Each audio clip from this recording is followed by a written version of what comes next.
एक था कुम्हार और एक थी कुम्हारिन। उनकी 1-2 साल की बच्ची थी। तो एक दिन कुम्हार ने कुम्हारिन से कहा, आज हम लोग कुम्हारी के लिए जंगल में मिट्टी लाने जाएंगे। उस पर कुम्हारिन ने कहा, हाँ जी चलेंगे।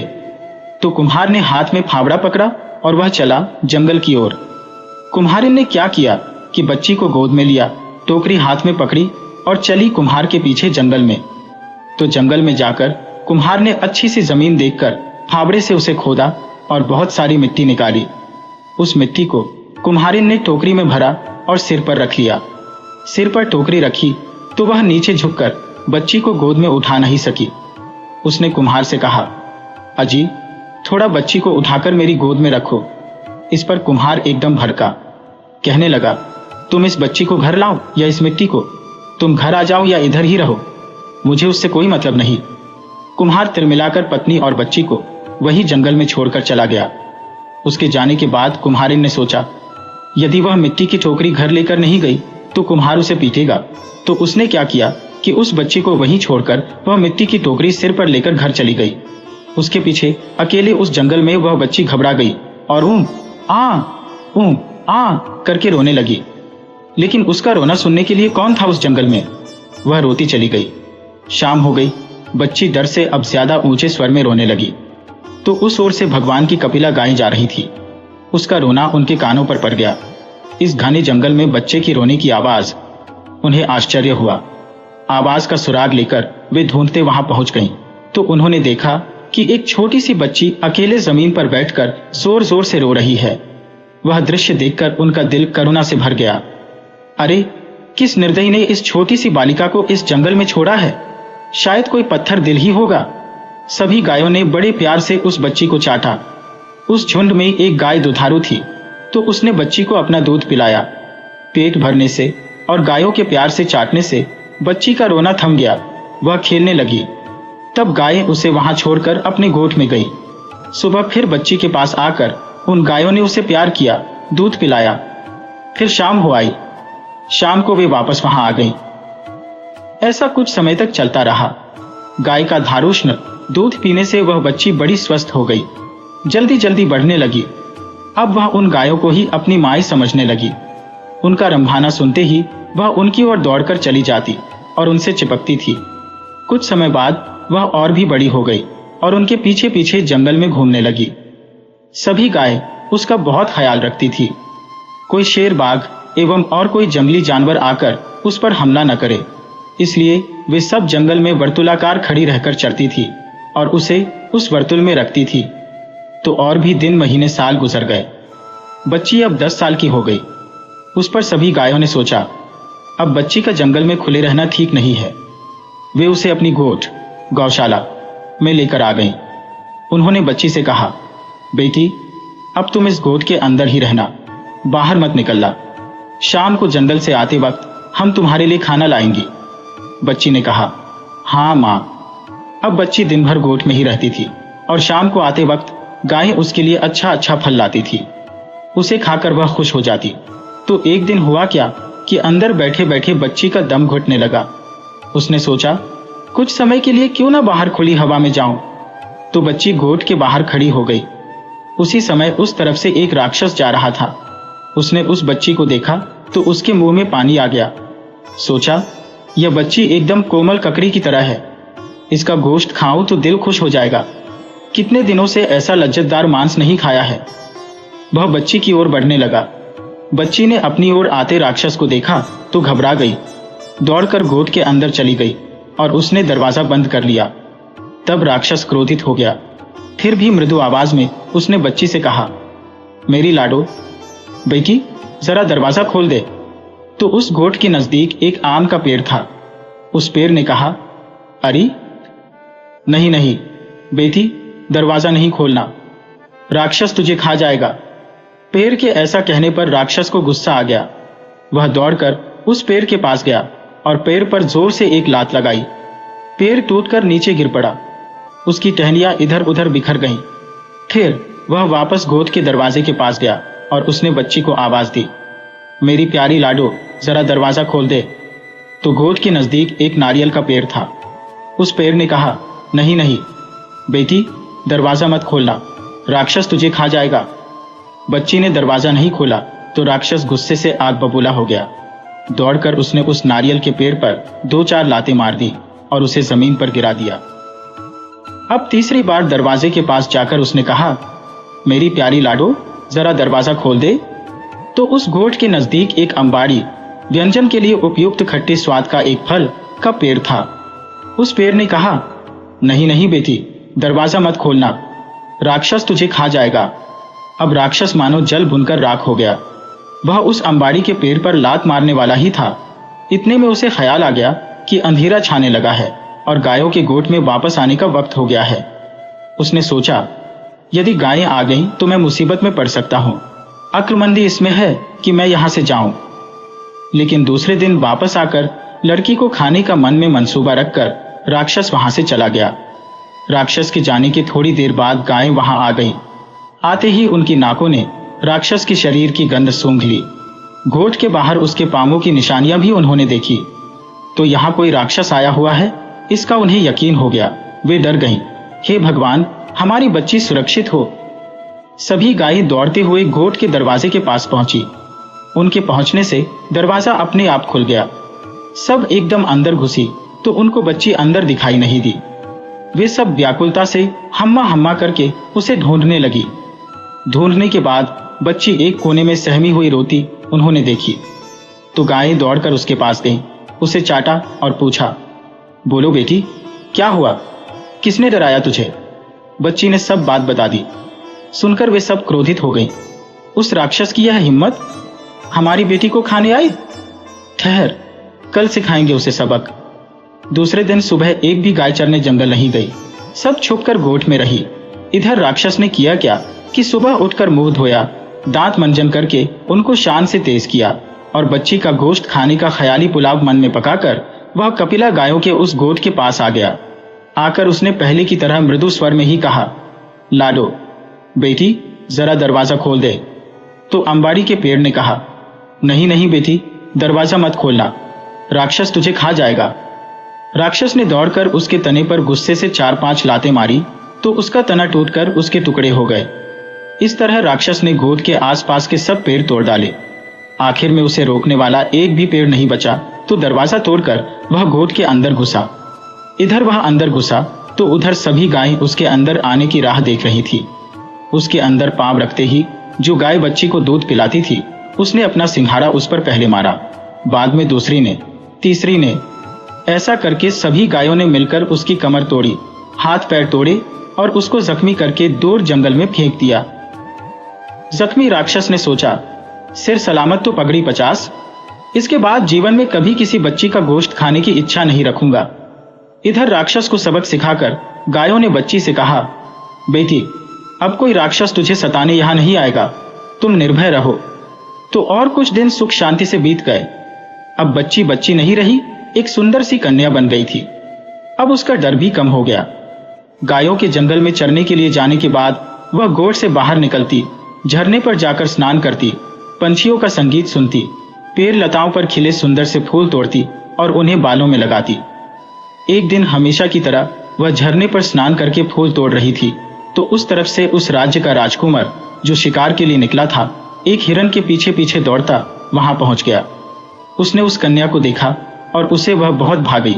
उसने कन्या से बात करने का प्रयत्न किया तो कन्या दौड़कर गोठ में घुस गई और दरवाजा बंद कर लिया। राजकुंवर पहली ही नजर में उस कन्या से प्यार करने लगा। वह अपने घर गया और अपनी माता को उसने अपने प्यार की बात बताई। राजमाता ने वह बात राजा को बताई तो राजा ने कहा, ठीक है, जैसी पुत्र की इच्छा। यदि उसे वह कन्या पसंद है तो उसके साथ ही उसकी शादी करेंगे। राजा ने तुरंत प्रधान को आदेश दिया कि कुछ सिपाही साथ में लेकर उस वन में जाओ और उस कन्या को राजमहल में लेकर आओ। राजा के आदेशानुसार प्रधान कुछ सिपाही साथ में लेकर गया और कन्या को साथ में लेकर राजमहल आ गया। कन्या की सुंदरता देखकर राजा और रानी दोनों ही प्रभावित हो गए। अपने पुत्र की पसंद की उन्होंने प्रशंसा की। रानी ने तुरंत ही दासियों से कहकर कन्या को सुगंधित तेल और उपटन लगाकर नहलाया। उसे पहनने को अच्छे कपड़े दिए, उसे अलंकार पहनाए, उसके बाल बनाए। अब कन्या इस वेश में पहले से भी सुंदर दिखने लगी, जैसे वह स्वर्ग की अप्सरा हो। कुछ दिन तक रानी माँ ने उसे अपनी देखभाल में राजघराने की रस्में और रिवाज की शिक्षा दी। जब वह पूरी तरह राजघराने की बहू बनने योग्य हुई तो राजकुंवर और उसका बड़ी धूमधाम से विवाह किया। तो वह कुम्हार की लड़की अब राजा की बहू बन गई। उसके पास अब सारा सुख चैन था। पहनने के लिए अच्छे वस्त्र थे, हीरे जवाहरात थे, नौकर चाकर थे, प्यार करने वाला पति और सास ससुर थे। लेकिन वह खुश नहीं थी। उसे अपनी गौ माताओं की बहुत याद आती थी, इसलिए सारा सुख होते हुए भी वह दुखी थी। राजकुंवर के ध्यान में वह बात आ गई। उसने उसे पूछा, तुम्हें क्या दुख है? क्यों तुम ऐसी गुमसुम बैठती हो? उसने कहा, मुझे मेरी माताओं के पास लेकर चलो। राजकुंवर ने पूछा, कौन है तुम्हारी माता? मेरी माताएं हैं, गौएं, गायें। राजकुमार चकित हो गया। उस पर कन्या ने उसे सारी कथा सुनाई। सुनकर उसने कहा, ठीक है, मैं तुम्हें तुम्हारी माताओं के पास लेकर चलता हूं। दूसरे ही दिन राजकुमार कन्या को यानी अपनी पत्नी को उस जंगल में लेकर गया तो कन्या को देखकर सब गायें दौड़कर उसके पास आ गईं।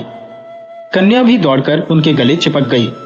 गायों ने उसे ममता से चाटा, कन्या ने भी उन्हें प्यार से सहलाया। जिस कपिला गाय ने उसे अपना दूध पिलाया था उससे तो वह बहुत देर तक चिपक कर सिसकने लगी। कुछ देर के बाद गायें उठकर जंगल में चली गईं और राजकुंवर अपनी पत्नी को लेकर राजमहल वापस आ गया। आते वक्त उसने एक काम किया, अपने सिपाहियों को वहां का गोट तोड़ने का आदेश दिया। जंगल से अपनी गौ माताओं से मिलकर आने के बाद कन्या यानी वो कुम्हार की लड़की खुशी खुशी अपने पति राजकुंवर के साथ रहने लगी। वह बहुत साल तक जीवित रही। उसके कई पुत्र पौत्र हो गए।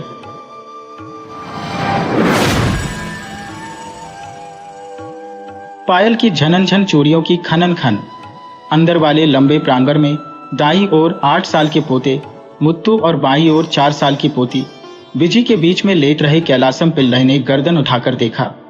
बहू सरसा हाथ में दूध का प्याला लिए शयन कक्ष की ओर जा रही थी। अपने ऊपर फिसल रही निगाह से सचेत हो सरसा ने अपनी गर्दन झुका ली। बूढ़ू अभी भी छबीले रसिया हैं। कैलासम पिल्लई की निगाह उसके पीछे पीछे दौड़ी। सरसा अपने कमरे के अंदर दाखिल हुई। दरवाजा क्री चच की आवाज के साथ बंद हो गया। पिल्लई की आवाज बंद दरवाजे पर ही अटक कर रह गई। दरवाजे के पट पर बीचों बीच चित्रलिखित सी एक नवयौवना का रूप अंकित हुआ। मधुर मधुमयी शोरशी, करीने से संवारे बालों में मांग का टीका, बल खाती बेनियों में सीस फूल, माथे पर आभा बिखेरती मोतियों की लड़, बिंबाधरों के ऊपर झूलती नथनी, कोहनी तक उतरती चोली की बाहें, सरसराती जरीदार साड़ी ऐसी वेशभूषा में लज्जा से सिहरती खड़ी थी वह युवती। उसके गदराए हुए सौंदर्य में नव यौवन की तरलता के साथ हिरनी जैसी कातरता समाई हुई थी। श्यामल भ्रूलता के नीचे जगमगाते काले कजरारे नयन और उन विशाल नयनों में थिरकती भयातुरता। हाँ, यह तस्वीर थी उनकी पत्नी धर्मांबाल की। जब वह नवयौवना थी वह छवि दरवाजे के पट से निकलकर उनकी ओर आने लगी। ऐसा लग रहा था कि लज्जा, भय, संकोच, तड़प, काम वासना, चपलता, श्रद्धा, भक्ति, प्रेम ये सारे भाव एक सुंदर रमणी में साकार होकर उनकी तरफ बढ़ रहे हैं। कैलासम लपक कर उसे अपने अंक में भर लेना चाहेंगे। रसोई का काम निपटाकर प्रांगण में आई धर्मांबाल ने पोते पोती के पास अपनी चटाई बिछाई। पैरों की आहट सुनकर स्वप्नलोक से उतरे पिल्लई ने पत्नी की ओर देखा। दादी ने ऊटपटांग सो रहे पोते को सही ढंग से लिटाया। बच्चा है क्या? पूरा शैतान है। दिन भर हो हल्ला करते हुए धमा चौकड़ी भरता है। रात में कटे पेड़ की तरह बेसुध सोता है। अरे रे, ऐसा भी कोई ऊधम? कैसा उछल कूद! झल्लाए स्वर में आत्मालाप करते हुए उसने पोते की पीठ सहलाई। आखिर अपने इकलौते बेटे कन्नन का सीमंत पुत्र है ना। 8 साल का हो गया। उम्र के हिसाब से कितना छोटा दिखता है। ठीक से खाना वाना खाए तब ना। धर्मांबाल ने गहरी सांस लेते हुए चिंता व्यक्त की। छुटकी विजया 4 साल की है। दादी की लाडली चटाई से लुढ़क कर फर्श पर पड़ी थी। दादी ने उसे भी खींचकर चटाई पर लिटाया। दादी, लड़की बुदबुदाई। कुछ नहीं गुड़िया, फर्श पर लेटी थी ना। सो जा। धर्मांबाल ने उसकी पीठ थपथपाई। कैलासम अपनी हरी भरी जवानी की स्मृतियों में खोए हुए से चुपचाप उठ बैठे थे। आप अभी तक क्यों बैठे हैं? क्या आपको भी लोरी गाकर सुलाना होगा? दूध पीकर सो जाना था। दूध कब का रखा है? एकदम ठंडा हो गया होगा। उलाहना देती धर्माम्बाल ने पति के बेतरतीब पड़े बिस्तर को ठीक किया। जरा अपने हाथ से वह प्याला पकड़ा दो ना। दूध का प्याला लेते हुए उन्होंने उसका हाथ थाम लिया। ये बता, कहती हो कि लेटकर सो जाओ, बता मेरी किस चहेती ने मुझे पान कूट कर खिलाया? उसका हाथ थामे धीरे से हंसकर पूछा। हंसी ठट्ठा तो देखो, कहावत है ना, जिस घर में बच्चा ना हो बूढ़ा उछल कूद करता है। छोड़िए ना मेरा हाथ। क्या कहा? बूढ़ा कौन है? मैं। कैलासम पत्नी के गाल पर थपकी देते हुए हंसे। नाना, आप तो अभी 17 पार कर 18 में पहुंचे हैं। बताइए, कोई लड़की ढूंढी जाए। किस लिए? अरे तुम तो हो ना। कैलासम ने उसका आंचल पकड़कर खींचा। अरे ये क्या कर रहे हैं? फिर से हंसी का फव्वारा। बड़ू आज सचमुच नटखटपन पर उतर आए हैं। दूध पीते ही बदन पसीने में तरबतर हो गया। गमछे से बदन पोंछते हुए बोले, उफ, कैसी उमस है। बाप रे, चटाई जरा आंगन में बिछा दे, मैं पानदान लेकर आता हूं। कहते हुए उठ गए। धर्माम्बाल ने चटाई लपेटी और बत्ती बुझा दी। आंगन में उस जगह चटाई बिछा दी जहां रुपहली चांदनी छनकर आ रही थी। वाह मैया रही, कैसी ठंडी हवा है यहाँ। चटाई पर बैठकर धर्माम्बाल ने अपने पैर पसार लिए। उसने आंचल से कोहनी और भुजबल्ली पर रिश्ते पसीने को पोंछा। चोली का बटन खोल पीठ पर से उसे सरकाया और हाथ के पंखे को उलटाकर उसके हत्थे से पीठ खुजलाने लगी। कैलासम पिल्लई पत्नी के पास बैठकर दग्ध धवल चांदनी से मंडित जाज्वल्यमान नभोमंडल को शून्य दृष्टि से देखने लगे। गगनांचल पर उमड़ कर तिरते बादल जब चांद के समीप आते तो आभामंडित दिखते और चांद से हट जाते तो कालिमा में गहराए जाते। बादलों की छिन छिन बदलती यह रंग छटा और क्रीड़ा नयनाभिराम लग रही थी इस चांदनी की आभा में। हाँ, यही तो है वह चांद। समय चाहे जितना बीतता चला जाए, चांद वही होता है ना। इस चांदनी में दादी की गोद में बैठकर कहानियां सुनते हुए, दूध भात खाने की उम्र से लेकर बाद में अपनी प्राणप्रिय पत्नी की गोद में सिर रखकर मीठे सपनों में तिरते हुए तांबूल ग्रहण करने तक की सारी घटनाएं, वे घटनाएं उनके मानस पटल पर एक एक करके उभरती। चांदी की आभा में जैसे बदलियां उजली हो उठती है, स्मृति में घुलकर जाज्वल्यमान हो उठती, फिर स्मृति से हटने पर आभाहीन हो काली बदली बनकर सरकती जाती। कहाँ बदलिया और कहाँ है चांद? कहाँ है वे स्मृतियां और कहाँ है अपनी मौजूदा हालात? क्या यादें तभी आती है जब हम सोचने बैठे, जब हम चिंतन नहीं करते होते? कहाँ रहती है ये यादें? कैसे उठती है ये मन में? स्मृति क्या है? हम जो सोचते हैं वह सब सचमुच घटित हुआ था। जो घटित न हुआ हो, क्या हम उसे लेकर सोचते नहीं? तो इसका मतलब यह हुआ, हम जो बात सोचते हैं वही पूरी तरह से सच होगी। क्या हम मिथ्या आशाओं, निरर्थक कल्पनाओं और अनर्गल सपनों के बारे में निरंतर सोचते रहे तो क्या वे चिंतन के स्तर पर सच नहीं होंगे? छर्र छर्र। रात की नीरवता में धर्माम्बाल सरौते से सुपारी काट रही थी। उसी की ध्वनि थी। कैलासम अपनी पत्नी को देख देख स्वयं को भी देख रहे थे। धर्माम्बाल ने हथेली में धरे पान पर सूख कर जम रहे चूने को खुरच डाला। फिर वह लोहे की खरल में उस सुपारी के साथ डालकर कूटने लगी। कैलासम की जीभ मसूड़ों पर उन जगहों को टटोलने लगी जहां पहले दांत हुआ करते थे। मेरे दांत तो हमेशा से जरा कमजोर ही है। उन्होंने अपने बदन को एक बार फिर सहलाकर देखा। बाह मोड़कर भुजबल को तोला, हाथ झटककर उंगलियों को चटकाया। रोमराजे से भरे सीने में और भुजाओं में चमड़ी जरूर कुछ ढीली हो गई है, फिर भी मांसपेशियों में अब भी कसाब है। कैलासम सच में गठे हुए बदन के धनी थे। एक समय था जब उनके शरीर में आसुरी ताकत थी, अब कम हो गई, तब भी मानुषिक बल तो था ही। अभी पिछले साल उनकी षष्ठी पूर्ति संपन्न हुई थी। धर्माम्बाल की उम्र होगी 50 और 60 के बीच में। बांस की तरह पतली सुगठित देह, छरहरी होने पर भी शरीर में ताकत थी। इतनी ताकत ना होती तो क्या वह 40-45 वर्ष उन्हें झेल पाती? बूढ़े कैलासम के हाथ ने पत्नी के कंधों का स्पर्श किया। ये क्या, इस उम्र में भी मचल रहे हैं? पान खाकर ले जाइए। कहते हुए धर्माम्बाल ने कुटी पान सुपारी का गोला उनके हाथ में दे दिया और शेष बचा अंश अपनी दाढ़ में रखकर चबाने लगी। वैसे धर्माम्बाल के दांत साबुत है, फिर भी पति के साथ साझे में कुटे तांबूल का आनंद ही अलग होता है। पिछले 6 साल से यही ढर्रा चल रहा है। इस दंपति के बीच में आज तक लेश मात्र भी मतभेद या मनमुटाव नहीं हुआ है। झगड़े टंटे के लिए वहां निमित्त सामने आए तब ना। आज तक उन्होंने अपनी पत्नी को चल दूर हट तक नहीं कहा। यह बात अलग है। अगर वे ऐसा कहते भी तो क्या धर्मांबाल उसे बर्दाश्त कर पाती? सच तो यह है कि ऐसा कहते हुए खुद उनकी जीभ ऐंठ न जाती। हंसी खुशी के माहौल में अब तक का दाम्पत्य जीवन बीत गया। मगर कैसे कह सकते हैं, पूरा ही दाम्पत्य जीवन उन्होंने हंसी खेल में बिता दिया। यही सत्य है कि अब तक का जीवन इसी तरह बीत चला है। चांदनी में कालिमा छा गई, हर कहीं निपट मौन। दालान में लेटे मुत्तू ने नींद में कुछ बड़बड़ाते हुए करवट बदली। कमरे के अंदर से चूड़ियों की खनखनाहट, पलंग की चरमराहट और नारी की फुसफुसाहट, कहीं किसी पंछी के पंख फड़फड़ाने की आवाज। कोई चमगादड़ आंगन के ऊपर दिख रहे सीमित आकाश को आर पार काटते हुए विशाल आकाश की ओर उड़ गया। आंगन का एक हिस्सा अंधेरे में डूबा था। चांद सामने की खपरेल की छत के नीचे उतर गया। जहां वे लेटे थे वहां साई का अंधेरा चांदनी के लिए पर्दा बना हुआ था। धर्मांबाल सहसा भीतर ही भीतर खिलखिला उठी, मुखर हुए बिना हुलस गई, मानो उसकी जवानी लौट आई हो। बूढ़े कैलासम के चौड़े सीने पर उसने अपना चेहरा छिपा लिया। सोने के कंगन वाले उसके दोनों हाथ बूढ़े की पीठ पर चमक उठे। चांदनी हो या अंधेरा, दिन हो या रात, यौवन हो या बुढ़ापा, सुख जो है इन सब से परे होता है। हाँ, वह आनंद तो मन की अवस्था है। यदि रहे तो वह हर समय में, हर दशा में, हर व्यक्ति के लिए अनुकूल ही होगा। धर्मांबाल और कैलासम अक्षय सुख के धनी है। उम्र से क्या फर्क पड़ता है। ठक ठक।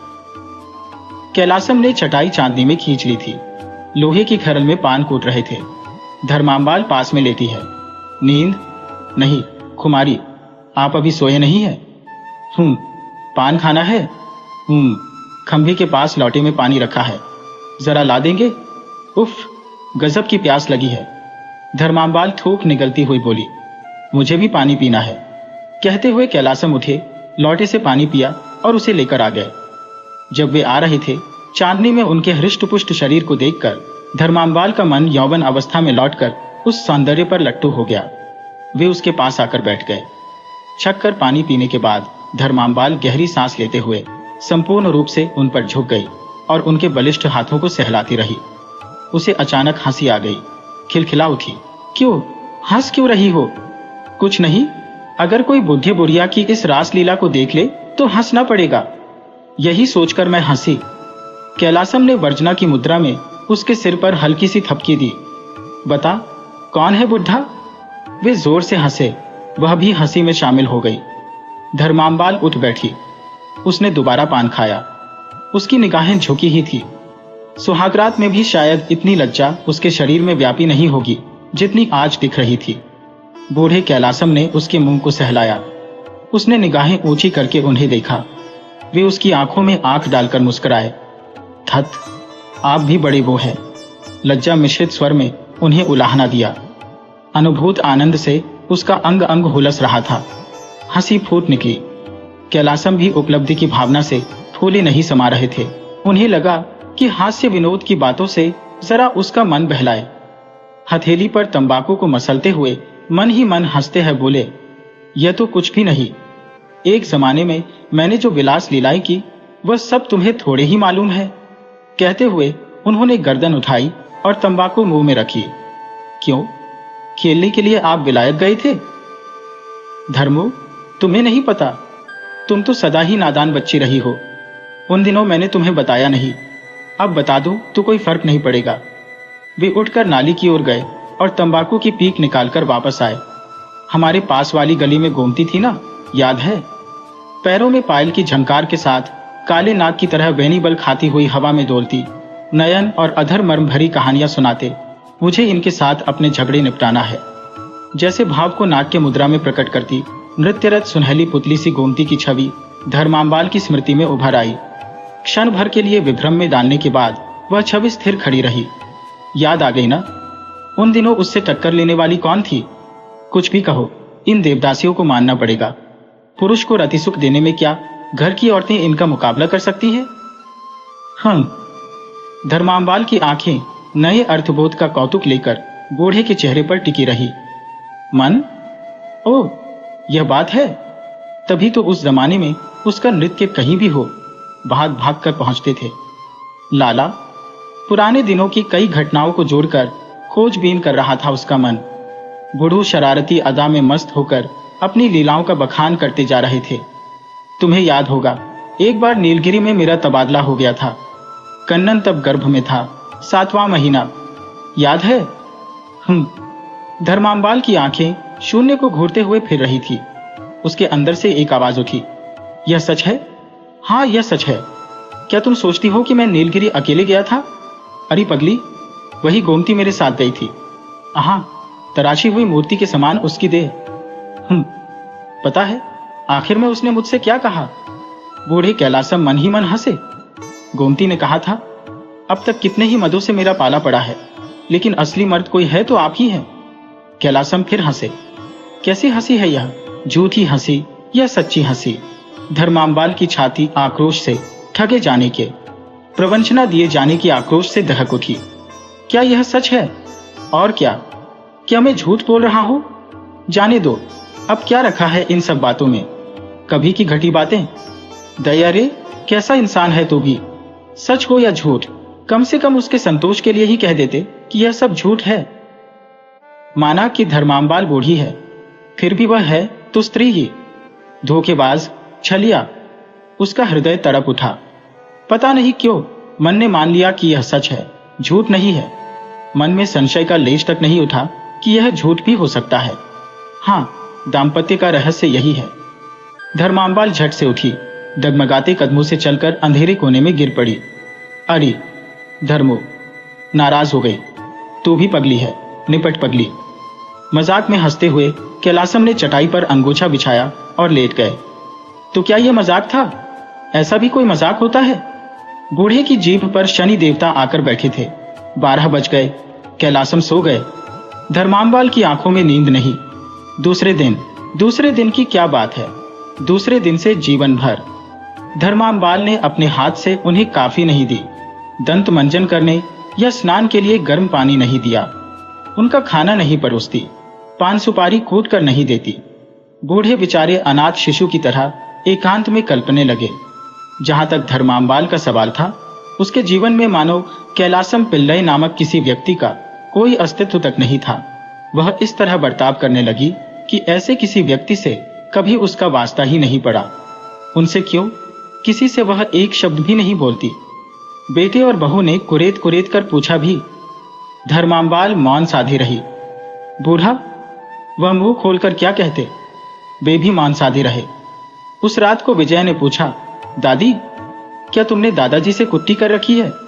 तब भी उसने अपना मुंह नहीं खोला। क्यों दादाजी? दादी आपसे बोल नहीं रही है, क्यों? क्या आपने दादी को पीटा है? मुत्तू ने बार बार तंग किया। बूढ़े से रहा नहीं गया। क्यों धर्मो? मैंने सिर्फ मजाक किया था तुमसे, जो भी बोला था सब झूठ था। क्या तुम मुझे जानती नहीं? क्या तुम्हारा यही ख्याल है कि मैं मन से तुम्हारे साथ छल करूंगा? इतने साल तक साथ जीने पर भी तुमने मुझे नहीं पहचाना। धर्मो, ओ धर्मो, सुनो तो, यह भी कोई जीना हुआ? हाय, मेरा जीवन तबाह हो गया, साथ जीने के भ्रम में बर्बाद हो गई। यह भी उसने मुंह खोलकर नहीं कहा। बच्चे सो गए थे। कैलासम ने अपनी पान सुपारी आप ही कोट ली। धर्मो, मुझ पर भरोसा क्यों नहीं करती? कहते हुए उन्होंने उसके सिर पर हाथ फेरा। चोट खाए जानवर की तरह अपना शरीर खींचकर वह दूर हट गई। उसका शरीर थर थर कांप उठा। धत, आवाज में घिन भरकर बोली, अब की छुएंगे तो शोर मचा दूंगी, मेरी कसम। जग हंसाई हो जाएगी। हाँ, उसकी सांसें जोर जोर से चलने लगी। सारा बदन पसीने से तरबतर हो गया। जीवन में पहली बार उसने यूं तिरस्कार के स्वर में बात की थी। कैलासम को काटो तो खून नहीं। उनके मन में बवंडर चलने लगा। उठकर टहलने लगे। मुझ पर शक करती है या? सोचते हुए छाती से कोई गोला सा उठकर गले में रुंध गया। आंखें भर आईं। मुई, उसे सद्गति नहीं मिलेगी। मन ने उसे कोसा। बेसहारे अनाथ की तरह बाहर के बरामदे में खाली फर्श पर लेट गए। जब से धर्मांबाल का हाथ पकड़ा था, आज पहली बार उनकी आंखों से अश्रुधारा अविरल रूप से बह निकली। अंदर से एक कराह भागा। कितना अभागा हूं मैं। दुर्भाग्य अपने अंतिम खेल के लिए तैयार हो गया। रात के 8 बजे होंगे। घर के द्वार पर डॉक्टर की कार खड़ी है। दालान से सटे कमरे में धर्मांबाल बिस्तर पर पड़ी है। उसके चारों ओर पोता पोती और बहू बेटा खड़ी है। डॉक्टर सुई लगा रही है। बाहर वाले बरामदे में खड़े कैलामस पिल्लई धड़कते दिल से खिड़की से अंदर झांक रही है। भीतर जाने की अनुमति नहीं है। डॉक्टर बाहर आ रही है। कन्नन उनकी पेटी लिए पीछे पीछे आ रहा है। डॉक्टर, बच जाएगी मेरी धर्मो। कैलासम पिल्ले का स्वर डॉक्टर का रास्ता रोक रहा है। डॉक्टर ने कोई जवाब नहीं दिया। सिर झुकाकर कैलासम पिल्लई के शोक को कुचलते हुए चल निकले। बूढ़े कैलासम अनियंत्रित आवेश के साथ अंदर भाग रहे हैं। धर्मो, धर्मो, मुझे छोड़कर चली न जाना। धर्मो। धत आवाज में घिन भरकर बोली, अब की छुएंगे तो शोर मचा दूंगी, मेरी कसम। जग हंसाई हो जाएगी। हाँ। उसकी सांसें जोर जोर से चलने लगी। सारा बदन पसीने से तरबतर हो गया। जीवन में पहली बार उसने यूं तिरस्कार के स्वर में बात की थी। कैलासम को काटो तो खून नहीं। उनके मन में बवंडर चलने लगा। उठकर टहलने लगे। मुझ पर शक करती है यह, सोचते हुए छाती से कोई गोला सा उठकर गले में रुंध गया। आंखें भर आई। मुई, उसे सदगति नहीं मिलेगी। मन ने उसे कोसा। बेसहारे अनाथ की तरह बाहर के बरामदे में खाली फर्श पर लेट गए। जब से धर्मांबाल का हाथ पकड़ा था, आज पहली बार उनकी आंखों से अश्रुधारा अविरल रूप से बह निकली। अंदर से एक कराहा भागा, कितना अभागा हूं मैं। दुर्भाग्य अपने अंतिम खेल के लिए तैयार हो गया। रात के 8 बजे होंगे। घर के द्वार पर डॉक्टर की कार खड़ी है। दालान से सटे कमरे में धर्मांबाल बिस्तर पर पड़ी है। उसके चारों ओर पोता पोती और बहू बेटा खड़े हैं। डॉक्टर सुई लगा रही है। बाहर वाले बरामदे में खड़े कैलामस पिल्लई धड़कते दिल से खिड़की से अंदर झांक रही है। भीतर जाने की अनुमति नहीं है। डॉक्टर बाहर आ रही है। कन्नन उनकी पेटी लिए पीछे पीछे आ रहा है। डॉक्टर, बच जाएगी मेरी धर्मो। कैलासम पिल्ले का स्वर डॉक्टर का रास्ता रोक रहा है। डॉक्टर ने कोई जवाब नहीं दिया। सिर झुकाकर कैलासम पिल्ले की शोक को कुचलते हुए चल निकले। बूढ़े कैलासम अनियंत्रित आवेश के साथ अंदर भाग रहे हैं। धर्मो, धर्मो, मुझे छोड़कर चली न जाना। धर्मो। चारपाई पर चित्त लेटी धर्मांबाल के शरीर में अंगों में कोई चलन नहीं, कोई स्पंदन नहीं। प्राण है। माथे पर एक मक्खी आ बैठती है। भौहों का कोर जरा सा हिल रहा है। आंखें खुलकर पुतलियां चारों ओर घूम रही है। सजल नयनों से कन्नन प्याले से मां के मुंह में दूध डालता है। कौन? कन्नन। रिश्ता दूध से ही होता है रे। यह रिश्ता भी अब खत्म होने वाला है। अब सरसा दूध पिला रही है। बेटी, दोनों बच्चों को अकेले कैसे संभालेगी? पोता, मुत्तू। दादी। दादी पुकारते हुए दूध डालता है। आंखों में ऐसी एक चमक मानो मुत्तू को अंक में भर लेना चाहती हो। घटना की गंभीरता समझने में असमर्थ घबराई विजी की नन्ही उंगलियां जब दादी के ओठों पर दूध डालने लगी। क्या इस दूध में ऐसी मिठास है? चेहरे पर एक अनोखी आभा। दूध गले के नीचे घट-घट उतर जाता है। अंगोछे में मुंह छिपाए खड़े रहे कैलासम सहमे हुए से सामने आते हैं। क्या अब भी मुझे माफ नहीं करेगी? वही अकुलाहट। दूध का प्याला लेते समय हाथ थर-थर कांप रहे हैं। धर्मो। क्या मुझे नहीं देखोगी? कौन है? उसकी फटी फटी आंखें चारों ओर घूमती हैं। अदम्य शोक के साथ फलकते अधरों पर आंसुओं की संग सरासी मुस्कान भरते हुए कैलासम दूध का प्याला उसके होठों से लगाते हैं। धर्मांबाल दांत भींचकर मुंह बंद कर लेती है। मिर्गी के दौरे की तरह उसका चेहरा एक तरफ को खिंच जाता है। देखते देखते मुंह कंधी की ओर लटक जाता है। मुंह की कोर से दूध नीचे गिर जाता है। हाय माँ जी! सरसा की चीख फूट पड़ती है। माँ, दादी, कहते हुए मुत्तू माँ से लिपट कर रोता है। विजी कुछ समझे बगैर आंखें फाड़ फाड़ कर देखती है। कन्नन सिर झुकाकर आंसू बहा रहा है। बूढ़े कैलासम के तेवर देखने लायक है। वे तनकर खड़े होते हैं, चेहरा तना हुआ, आंखों में अश्रु का प्रलय, क्रोध का बरवानल। माना कि कैलासम बूढ़े हैं, मगर वे पुरुष ही तो हैं। मैं अपने हाथों से इसे मुखाग्नि नहीं दूंगा। दूध के गिलास को फेंककर कमरे से बाहर निकल जाते हैं। आंगन में छिटकी चांदनी में दूध का प्याला ठन्ना ठन ठनन ठन की आवाज के साथ लुढ़क गया है। उस दिन, उस आखिरी रात में जहां वे दोनों लेटे थे, छितरे हुए दूध पर चांद की किरणें आभा बिखेर कर हंस पड़ी। हाँ, वही चांदनी थी।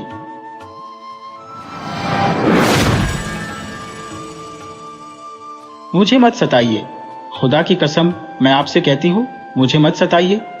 तुम बहुत जुल्म कर रही हो आजकल। जी हाँ, बहुत जुल्म कर रही हूँ। ये तो कोई जवाब नहीं, मेरी तरफ से साफ जवाब है, और ये मैं आपसे कई दफा कह चुकी हूँ। आज मैं कुछ नहीं सुनूंगा, मुझे मत सताइए। खुदा की कसम मैं आपसे सच कहती हूँ, मुझे मत सताइए, मैं चिल्लाना शुरू कर दूंगी। आहिस्ता बोलो, बच्चियां जाग पड़ेंगी। आप तो बच्चियों के ढेर लगाना चाहते हैं। तुम हमेशा मुझे यही ताना देती हो। आपको कुछ ख्याल तो होना चाहिए। मैं तंग आ चुकी हूँ। दुरुस्त है, लेकिन कुछ नहीं। तुम्हें मेरा कुछ ख्याल नहीं। असल में अब तुम मुझसे मोहब्बत नहीं करती। आज से 8 बरस पहले जो बात थी वो अब नहीं रही। तुम्हें अब मेरी जात से कोई दिलचस्पी नहीं रही। जी हाँ, वो क्या दिन थे जब हमारी शादी हुई थी। तुम्हें मेरी हर बात का कितना ख्याल रहता था। हम बाहम किस कदर शेर व शकर थे। मगर अब तुम कभी सोने का बहाना कर देती हो, कभी थकावट का उज्र पेश कर देती, और कभी दोनों कान बंद कर लेती हो। कुछ सुनती ही नहीं। मैं कुछ सुनने के लिए तैयार नहीं। तुम जुल्म की आखिरी हद तक पहुंच गई। मुझे सोने दीजिए, सो जाइए, मगर मैं सारी रात करवटें बदलता रहूंगा आपकी बला से। आहिस्ता बोलिए, साथ हमसाए भी हैं। हाँ करें। आपको तो कुछ ख्याल ही नहीं। सुनेंगे तो क्या कहेंगे? कहेंगे कि इस गरीब आदमी को कैसी कड़ी बीवी मिली है। ओह हो, आहिस्ता बोलो। देखो बच्ची जाग पड़ी। अल्लाह अल्लाह, अल्लाह जी अल्लाह, अल्लाह अल्लाह, अल्लाह जी अल्लाह। सो जाओ बेटे, सो जाओ।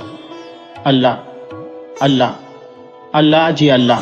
खुदा की कसम आप बहुत तंग करते हैं। दिन भर की थकी मादी को सोने तो दीजिए। अल्लाह अल्लाह जी अल्लाह। तुम्हें अच्छी तरह सुलाना भी नहीं आता। आपको तो आता है ना। सारा दिन आप घर में रहकर यही तो करते रहते हैं। भाई मैं सारा दिन घर में कैसे रह सकता हूँ? जब फुर्सत मिलती है आ जाता हूँ और तुम्हारा हाथ पटा देता हूँ। मेरा हाथ पटाने की आपको कोई जरूरत नहीं।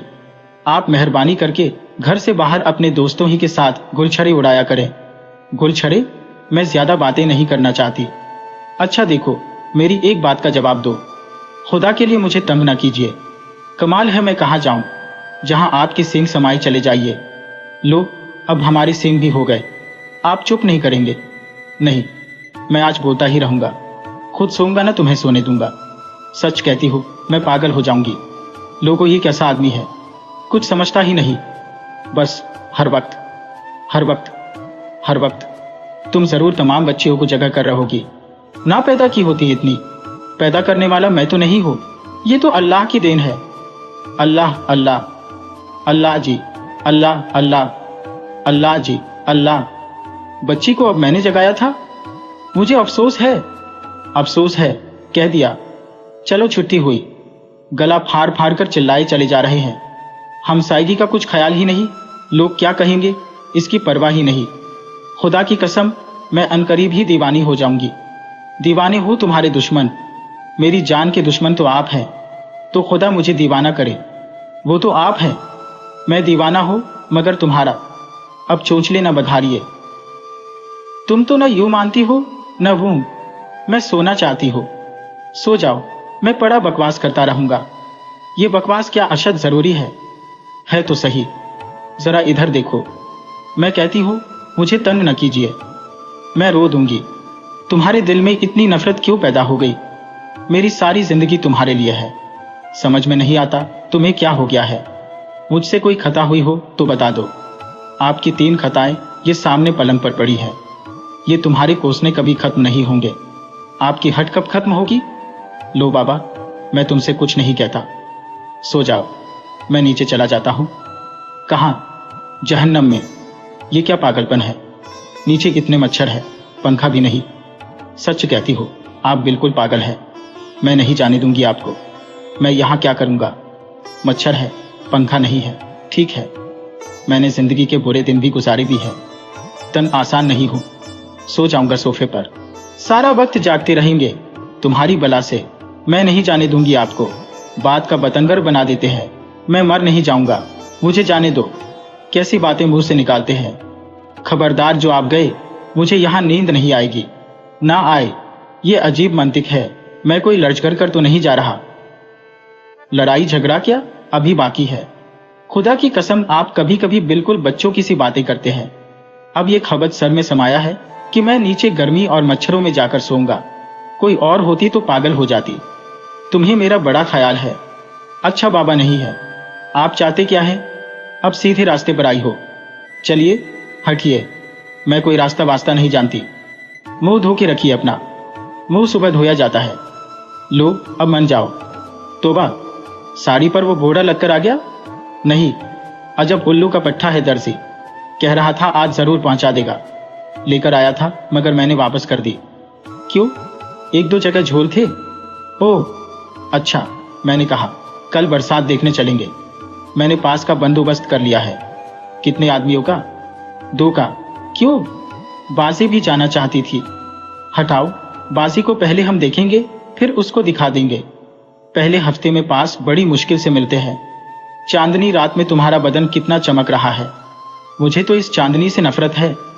कमबख्त आंखों में घुसती है, सोने नहीं देती। तुम्हें तो बस हर वक्त सोने ही की पड़ी रहती है। आपको बच्चियों की देखभाल करना पड़े तो फिर पता चले। आटे दाल का भाव मालूम हो जाएगा। एक के कपड़े बदलो तो दूसरी के मैले हो जाते हैं। एक को सुलाओ, दूसरी जाग पड़ती है, तीसरी नियमत खाने की घारतगरी में मसरूफ होती है। 2 नौकर घर में मौजूद है। नौकर कुछ नहीं करते। ले आओ नीचे से, जल्दी जाइए, रोना शुरू कर देगी। जाता हूं, मैंने कहा। सुनिए, आग जलाकर जरा कुनकुना कर कीजिएगा दूध। अच्छा अच्छा, सुन लिया है।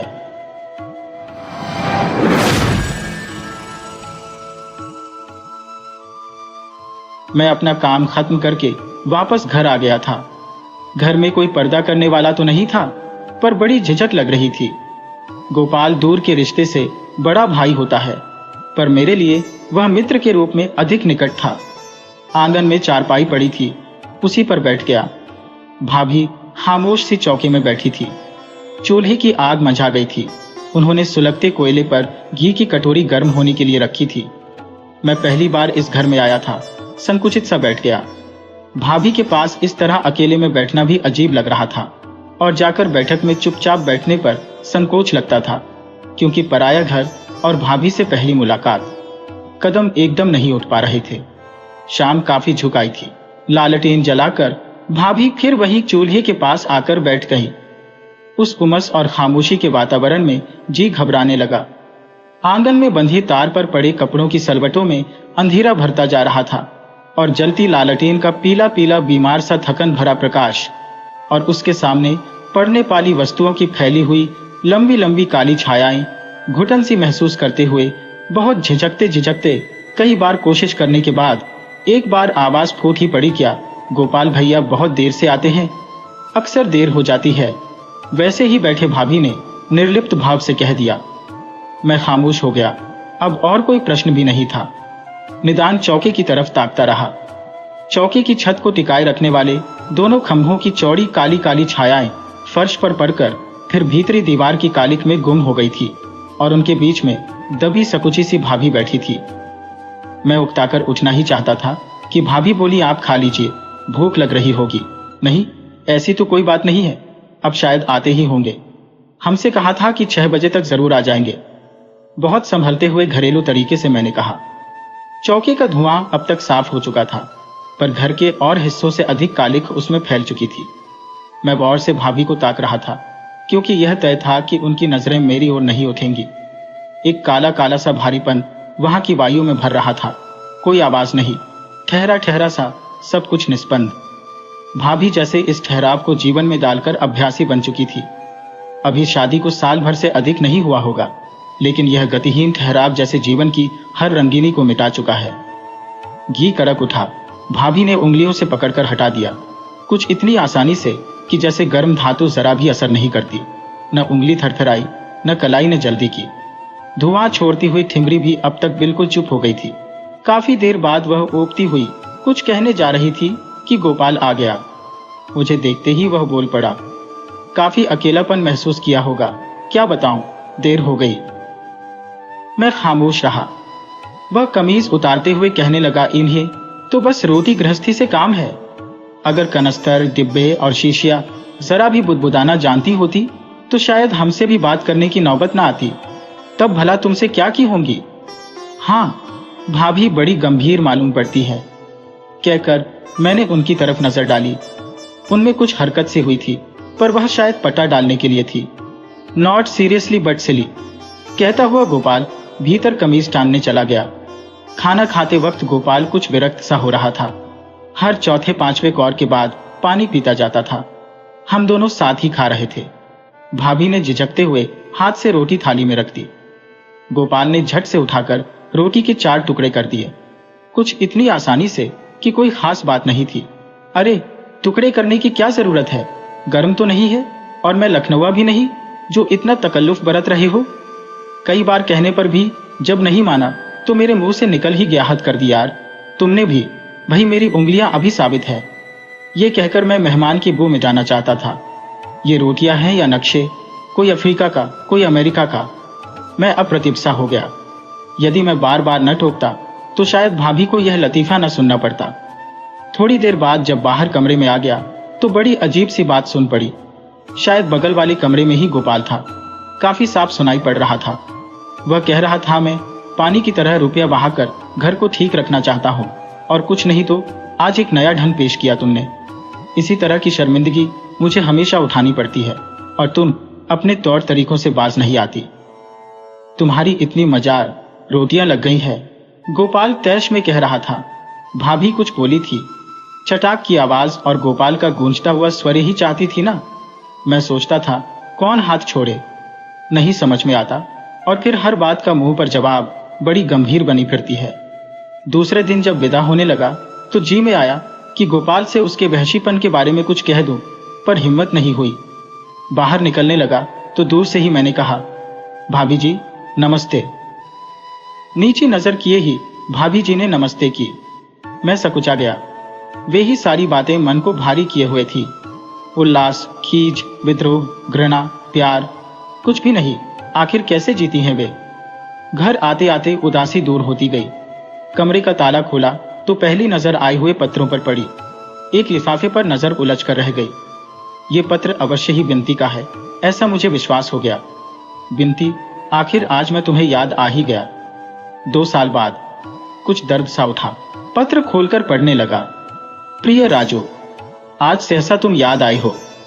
वास्तव में शादी के बाद लड़की के जीवन में महान परिवर्तन होता है।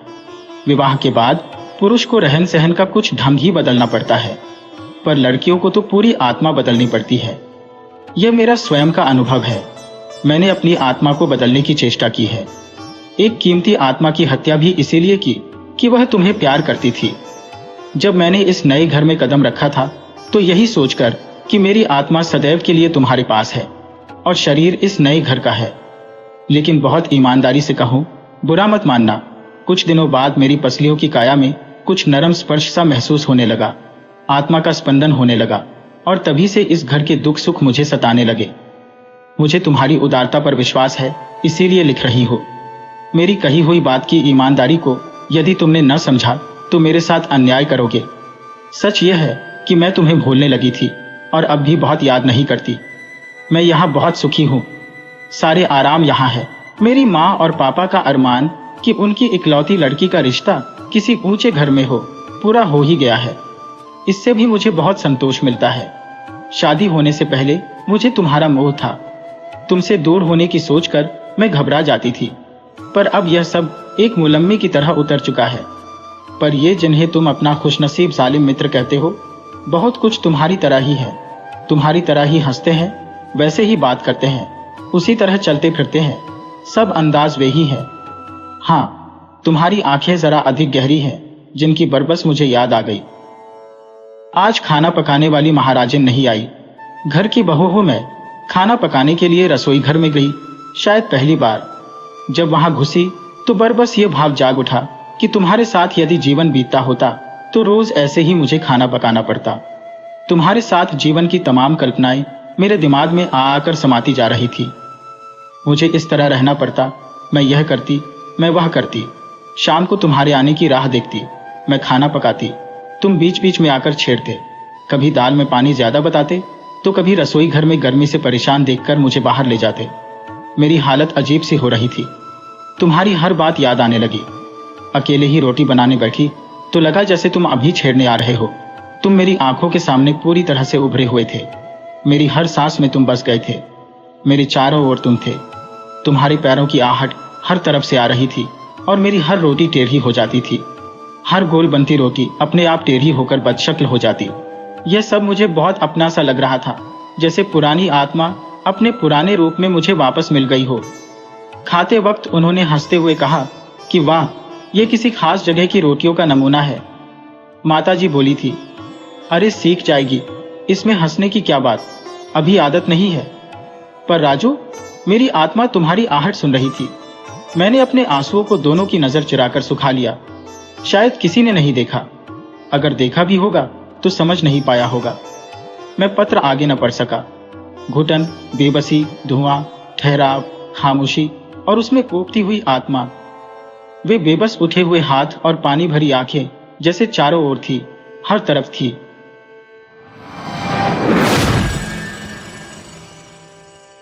अब मैं 70 साल की हो गई, एकदम अकेली हो। अकेलापन ही मेरी सबसे बड़ी त्रासदी मुझे लगती है। अपनी जिंदगी को मुड़कर देखती हूं तो हर एक पन्ना ही बड़ा विचित्र है। मेरे मम्मी पापा के हम 2 ही बच्चे थे, एक मैं और मेरा एक छोटा भाई। हमारा बड़ा सुखी परिवार। पापा साधारण सी पोस्ट पर थे, पर उनकी सरकारी नौकरी थी। मैं पढ़ने में होशियार थी। मुझे पापा डॉक्टर बनाना चाहते थे और मैं भी यही चाहती थी। मैंने मेहनत भी की और उस जमाने में इतना कंपटीशन भी नहीं था, अतः मेरा सिलेक्शन इसी शहर में मेडिकल में हो गया। पापा भी बड़े प्रसन्न, मैं भी खुश। मेडिकल पास करते ही पापा को मेरी शादी की चिंता हो गई। किसी ने एक डॉक्टर लड़का बताया, पापा को पसंद आ गया। दहेज वगैरह भी तय हो गया। लड़का भी डॉक्टर था तो क्या मैं भी तो डॉक्टर थी। परंतु पारंपरिक परिवार होने के कारण मैं भी कुछ कह नहीं पाई। शादी हो गई। ससुराल में पहले ही उन लोगों को पता था कि यह लड़का दुबई जाएगा। यह बात उन्होंने हमसे छुपाई थी, पर लड़की वाले की मजबूरी, क्या कर सकते थे। मैं पीहर आई और नौकरी करने लगी। लड़का 6 महीने बाद आएगा और मुझे ले जाएगा, यह तय हो चुका था। उन दिनों मोबाइल वगैरह तो होता नहीं था, घरों में लैंडलाइन भी नहीं होता था, चिट्ठी पत्री ही आती थी। पति महोदय ने पत्र में लिखा, मैं साल भर बाद आऊंगा। पीहर वालों ने सब्र किया। हिंदू गरीब परिवार का बाप और क्या कर सकता था। मैं तीजा त्योहार पर ससुराल जाती। मुझे बहुत अजीब सा लगने लगा। मेरे पतिदेव का 1 महीने में एक पत्र आता, वो भी धीरे धीरे बंद होने लगा। ससुराल वालों ने कहा कि वो बहुत बिजी है, उसको आने में 2 साल लग सकते हैं। मेरे पिताजी का माथा ठनका। एक कमजोर अशक्त लड़की का पिता क्या कर सकता है। हमारे कोई दूर के रिश्तेदार के एक जानकार दुबई में थे, उनसे पता लगाया तो पता चला कि उस महाशय ने तो वहां की एक नर्स से शादी कर ली है और अपना घर बसा लिया है। ये सुनकर तो हमारे परिवार पर बिजली ही गिर गई। हम सब ने किसी तरह इस बात को सहन कर लिया। पापा को बहुत जबरदस्त सदमा लगा। इस सदमे की सहन न कर पाने के कारण उन्हें हार्ट अटैक हो गया। गरीबी में और आटा गीला। घर में मैं ही बड़ी थी और मैंने ही परिवार को संभाला। किसी तरह पति से डाइवोर्स लिया, भाई को पढ़ाया और उसकी नौकरी भी लग गई। हमें लगा कि हमारे अच्छे दिन आ गए। हमने एक अच्छी लड़की देखकर भैया की शादी कर दी। मुझे लगा कि अब भैया मम्मी को संभाल लेगा। भैया और भाभी जोधपुर में सेटल हो गए थे। मैंने सोचा कि जो हुआ उसको टाल नहीं सकते, पर अब मैं आगे की पढ़ाई करूं, ऐसा सोच ही रही थी। मेरी पोस्टिंग जयपुर में थी, इसलिए मैं यहां आई तो अम्मा को साथ लेकर आई। भैया की नई नई शादी हुई है, उन्हें आराम से रहने दो। मैं भी अपने एमडी प्रवेश परीक्षा की तैयारी में लगी। राजी खुशी का पत्र भैया भाभी भेजते थे। अम्मा भी खुश थी, उनका मन जरूर नहीं लगता था। मैंने कहा, अभी थोड़े दिन यहीं रहो, फिर आप चली जाना। ठीक है, मुझे लगता है कि थोड़े दिन मैं बहू के पास भी रहूं। अम्मा, थोड़े दिन उनको अकेले भी एंजॉय करने दो, नई नई शादी हुई है, फिर तो तुम्हें जाना ही है। इस तरह 6 महीने बीत गए। एक खुशखबरी आई। भैया ने लिखा कि तुम्हारी भाभी पेट से है, तुम जल्दी बुआ बनने वाली हो। अम्मा दादी। इस खबर से अम्मा और मैं बहुत प्रसन्न हुए। चलो, घर में एक बच्चा आ जाएगा और अम्मा का मन पंख लगाकर उड़ने लगा। मैं तो बहू के पास जाऊंगी, अम्मा जिद करने लगी। मैंने अम्मा को समझाया, अम्मा, अभी मुझे छुट्टी नहीं मिलेगी। जैसे ही छुट्टी मिलेगी मैं आपको छोड़ आऊंगी। भैया को हम बुलाएंगे तो भाभी अकेली रहेंगी। इस समय यह ठीक नहीं है। वे भी मान गई। हमें क्या पता था कि हमारी जिंदगी में एक बहुत बड़ा भूचाल आने वाला है। मैंने तो अपने स्टाफ के सदस्यों और अड़ोसी पड़ोसी को मिठाई मंगाकर खिलाई। अम्मा ने पास के मंदिर में जाकर प्रसाद भी चढ़ाया।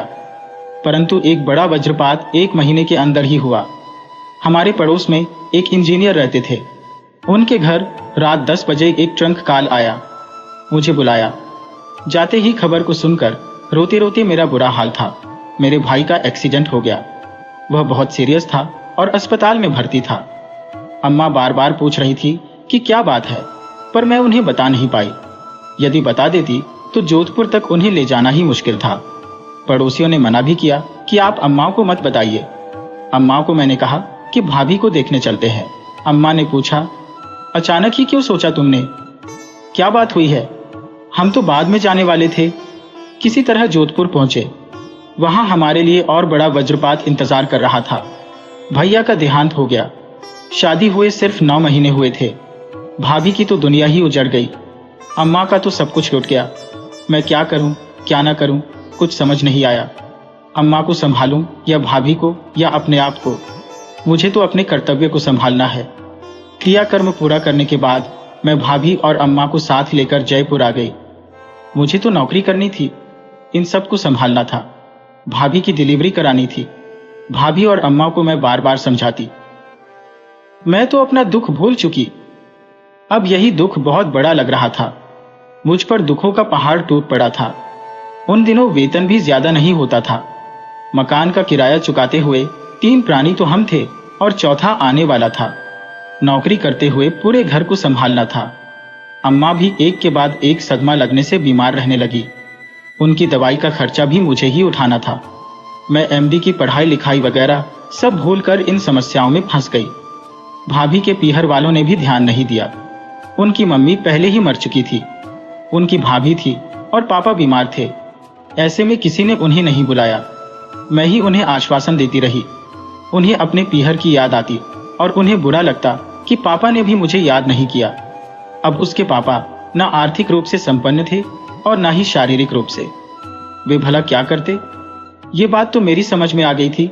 अम्मा को भी लगता कि सारा भार मेरी बेटी पर ही आ गया। बेटी पहले से दुखी है। मैं अम्मा को भी समझाती। इस छोटी उम्र में ही मैं बहुत बड़ी हो गई थी। मैं बुजुर्ग बन गई थी।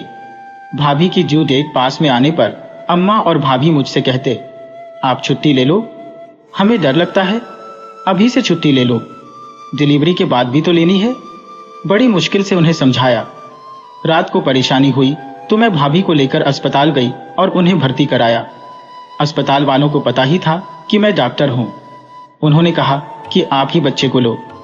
सबसे पहले मैंने ही उठाया। प्यारी सी लड़की हुई थी। सुनकर भाभी को अच्छा नहीं लगा। वह कहने लगी, लड़का होता तो मेरा सहारा ही बनता। भाभी, आप तो पढ़ी लिखी होकर कैसी बातें कर रही है? आप बेटी की चिंता मत करो, उसे मैं पालूंगी। उसका ज्यादा ध्यान मैंने ही रखा। भाभी को अस्पताल से घर लाते ही मैंने कहा, भाभी आप भी बीएड कर लो ताकि नौकरी लग जाए। विधवा कोटे से उन्हें तुरंत बीएड में जगह मिल गई। बच्चे को छोड़ वह कॉलेज जाने लगी। दिन में बच्ची को अम्मा देखती। अस्पताल से आने के बाद उसकी जिम्मेदारी मेरी थी, पर मैंने खुशी खुशी इस जिम्मेदारी को निभाया ही नहीं, बल्कि मुझे उस बच्ची से विशेष स्नेह हो गया। बच्ची भी मुझे मम्मी कहने लगी। नौकरानी रखने लायक हमारी स्थिति नहीं थी। सारा बोझ मुझ पर ही था। किसी तरह भाभी का बीएड पूरा हुआ और उन्हें नौकरी मिल गई। मुझे थोड़ी संतुष्टि हुई, पर पहली पोस्टिंग अपने गांव में मिली। भाभी बच्ची को छोड़कर चली गई। हफ्ते में या छुट्टी के दिन ही भाभी आती। बच्ची का रुझान अपनी मम्मी की ओर से हटकर पूरी तरह से मेरी ओर और अम्मा की तरफ ही था। हम भी खुश ही थे, पर मुझे लगा कि भाभी अभी छोटी है। वह पूरी जिंदगी कैसे अकेली रहेगी? मैंने भाभी से बात की। भाभी ऋतु बोली, मुझे बच्चे के साथ कौन स्वीकार करेगा? मैंने कहा, तुम गुड़िया की चिंता मत करो, उसे हम पाल लेंगे। उसके बाद मैंने भाभी ऋतु के लिए वर ढूंढना शुरू किया। माधव नाम के एक आदमी ने भाभी से शादी करने की इच्छा प्रकट की। हम लोग खुश हुए। पर उसने भी शर्त रख दी कि रितु भाभी अपनी बेटी को लेकर नहीं आएगी, क्योंकि उनके पहले ही एक लड़की थी। मैंने तो साफ कह दिया, आप इस बात की चिंता ना करें, मैं बिटिया को संभाल लूंगी, मैं उसे पाल पोस कर बड़ा करूंगी। उस पर माधव राजी हो गया और यह भी कहा कि आपको भी आपके भाई की कमी महसूस नहीं होने दूंगा। सुनकर मुझे भी बहुत अच्छा लगा। शुरू में माधव और रितु अक्सर आते जाते रहे। अम्मा को भी अच्छा लगता था, मुझे भी अच्छा लगता था। मैं भी माधव को भैया मान राखी बांधने लगी। सब ठीक ठाक ही चल रहा था। उन्होंने कोई जिम्मेदारी नहीं उठाई, परंतु अपने शहर से हमारे घर पिकनिक मनाने जैसे आ जाते थे। इस पर भी अम्मा और मैं खुश थे। जब भी वे आते, भाभी रितु को अपनी बेटी मान अम्मा उन्हें तिलक करके दोनों को साड़ी, मिठाई, कपड़े आदि देती। अब गुड़िया बड़ी हो गई, वह पढ़ने लगी। पढ़ने में वह होशियार निकली। उसने पीएचडी की। उसके लिए मैंने लड़का ढूंढा। अच्छा, लड़का राज भी मिल गया। लड़का लड़की दोनों ने एक दूसरे को पसंद कर लिया। अब लड़के वाले चाहते थे कि उनके शहर में ही आकर शादी करें। मैं उस बात के लिए राजी हो गई। मैंने सबका टिकट कराया। कम से कम 50 लोग थे। सबका टिकट ऐसी सेकंड क्लास में कराया। भाभी रितु और माधव मेहमान जैसे हाथ हिलाते हुए आए। यहां तक भी कोई बात नहीं। उसके बाद उन्होंने ससुराल वालों से मेरी बुराई शुरू कर दी। ये क्यों किया? मेरी समझ के बाहर की बात है। अम्मा को यह बात बिल्कुल सहन नहीं हुई। मैंने तो जिंदगी में सिवाय दुख के कुछ देखा ही नहीं। किसी ने मुझसे प्रेम के 2 शब्द नहीं बोले और ना ही किसी ने मुझे कोई आर्थिक सहायता दी। मुझे लगा मुझे सबको देने के लिए ही ऊपर वाले ने पैदा किया है, लेने के लिए नहीं। पेड़ सबको फल देता है, वह स्वयं नहीं खाता। मुझे भी पेड़ बनाने के बदले ऊपर वाले ने मनुष्य रूपी पेड़ का रूप दे दिया लगता है। मुझे भी लगने लगा कि देने में ही सुख है, खुशी है, संतुष्टि है, लेने में क्या रखा है। मैंने भी अपना ध्यान भक्ति की ओर मोड़ लिया। अस्पताल जाना, मंदिर जाना, बाजार से सौदा लाना वगैरह। गुड़िया की ससुराल तो उत्तर प्रदेश में थी, परंतु दामाद राज की पोस्टिंग चेन्नई में थी। शादी के बाद 3 महीने तक गुड़िया नहीं आई। चिट्ठी पत्री बराबर आती रही। अब तो घर में फोन भी लग गया था, फोन पर भी बात हो जाती। मैंने कहा कि गुड़िया खुश है। उसको जब अपनी मम्मी के बारे में पता चला तो उसे भी बहुत बुरा लगा। फिर हमारा संबंध उनसे बिल्कुल कट गया। 3 महीने बाद गुड़िया चेन्नई से आई। मैं भी खुश थी कि बच्ची देश के अंदर ही है, कभी भी कोई बात हो तुरंत आ जाएगी। इस बात को सोचकर मैं बड़ी आश्वस्त थी। पर गुड़िया ने आते ही कहा, राज का सिलेक्शन विदेश में हो गया है। इस सदमे को कैसे बर्दाश्त करूं? पुरानी बातें याद आने लगी। क्या इस बच्ची के साथ भी मेरे जैसे ही होगा? मेरे मन में एक अनोखा सा डर बैठ गया। मैं गुड़िया से कह न पाई, पर अंदर ही अंदर घुटती ही रही। शुरू में राज अकेले ही गए और मेरा डर मैं किससे कहूं। पर गुड़िया और राज में अंडरस्टैंडिंग बहुत अच्छी थी। बराबर फोन आते, मेल आता था। गुड़िया प्रसन्न थी। मैं अपने डर को अंदर ही अंदर महसूस कर रही थी। फिर 6 महीने बाद राज आए और गुड़िया को ले गए। मुझे बहुत तसल्ली हुई। पर अम्मा गुड़िया के वियोग को सहन न कर पाई। उसके बाद अम्मा निरंतर बीमार रहने लगी। अम्मा का जो थोड़ा बहुत सहारा था वह भी खत्म हो गया। उनकी देखभाल का भार और बढ़ गया। 1 साल बाद फिर गुड़िया आई। तब वह 2 महीने की प्रेग्नेंट थी। राज ने फिर अपनी नौकरी बदल ली। अब कनाडा से अरब कंट्री में चला गया। वहां राज सिर्फ साल भर के लिए कॉन्ट्रैक्ट में गया था। अब तो गुड़िया को ले जाने का ही प्रश्न नहीं था। गुड़िया प्रेग्नेंट थी। क्या आप मेरी स्थिति को समझ सकेंगे? मैं कितने मानसिक तनावों से गुजर रही थी, इसकी कल्पना भी कोई नहीं कर सकता। मैं किससे कहती? अम्मा समझने लायक स्थिति में नहीं थी। गुड़िया को कहकर उसे परेशान नहीं करना चाहती थी। इस समय वैसे ही वह प्रेग्नेंट थी। उसे परेशान करना तो पाप है। गुड़िया इन सब बातों से अनजान थी। डॉक्टर ने गुड़िया को बेड रेस्ट के लिए कह दिया था, अतः वह ससुराल भी जा नहीं सकती थी। उसकी सासनंद आकर कभी उसको देखकर जाते। उनके आने से मेरी परेशानी ही बढ़ती। पर मैं क्या करूं? अपनी समस्या को कैसे बताऊं? गुड़िया की मम्मी ने तो पहले ही अपना पल्ला झाड़ लिया था। मैं जिम्मेदारी से भागना नहीं चाहती थी, परंतु विभिन्न प्रकार की आशंकाओं से मैं घिरी हुई थी।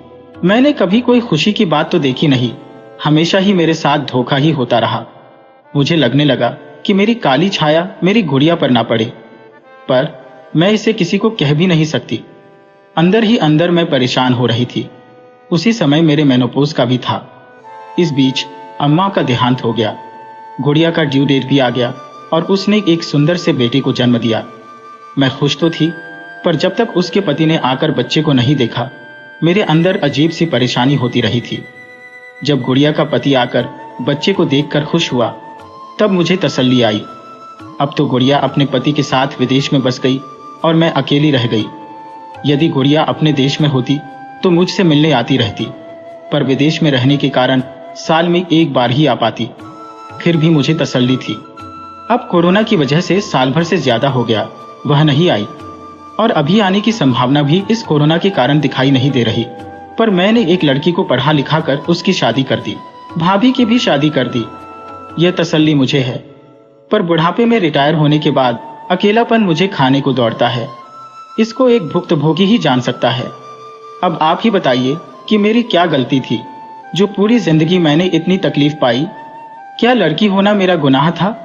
लड़का होना और मेरी जिंदगी से खेलना, मेरे पति के लड़का होने का घमंड, उसको सभी छूट। ये बात मेरी समझ में नहीं आई। आपकी समझ में आई तो मुझे बता दें।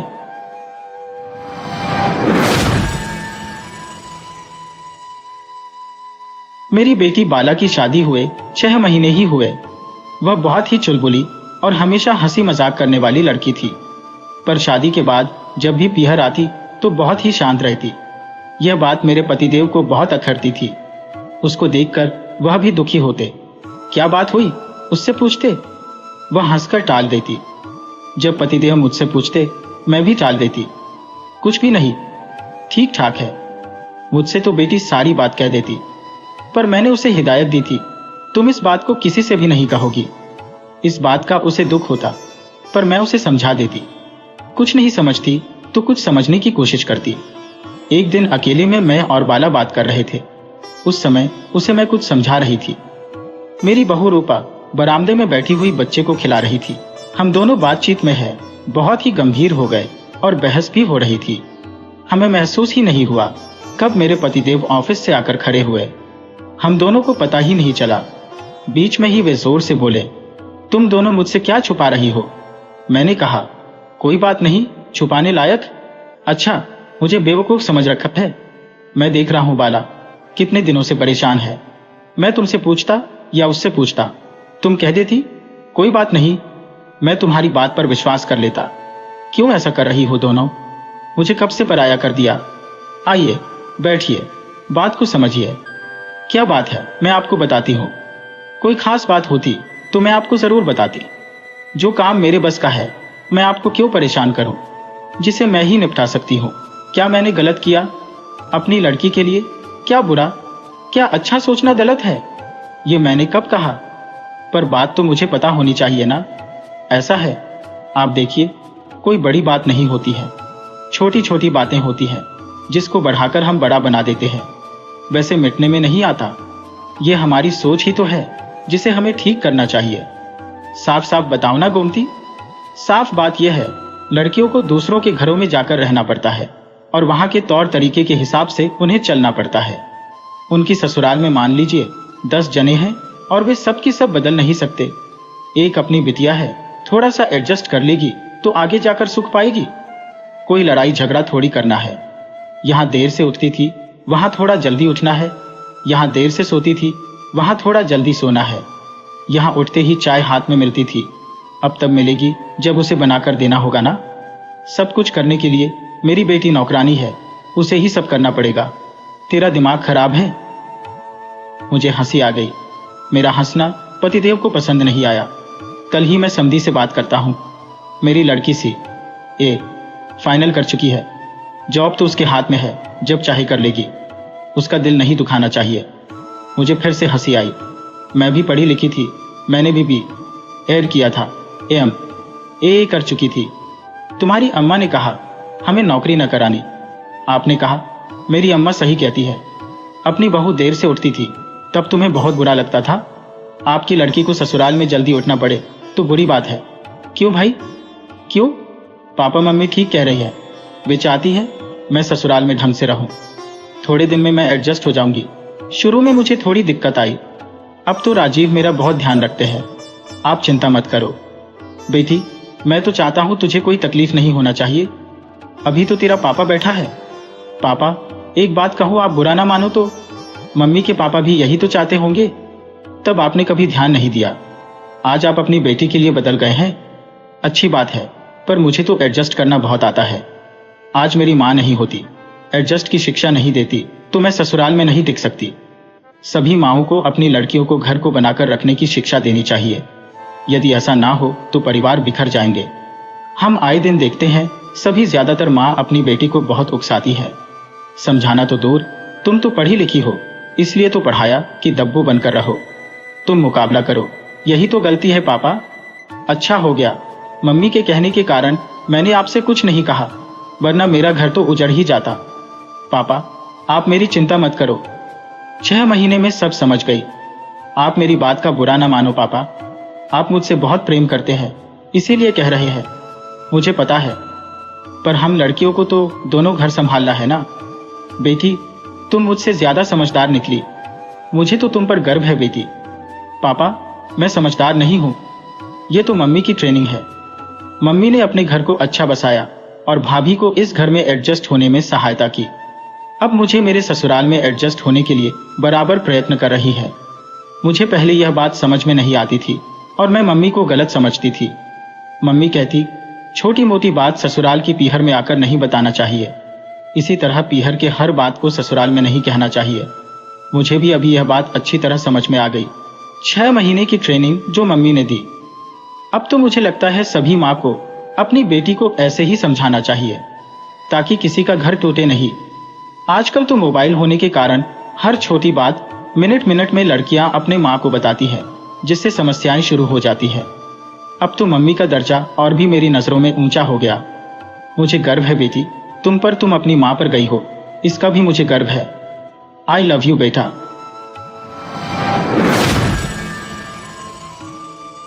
वीडियो अच्छी लगे हो तो इसे लाइक करें और ऐसे ही मज़ेदार कहानियों के लिए चैनल को सब्सक्राइब करें और बेल आइकन दबाएं। ज़्यादा से ज़्यादा अपने दोस्तों को शेयर करें। धन्यवाद।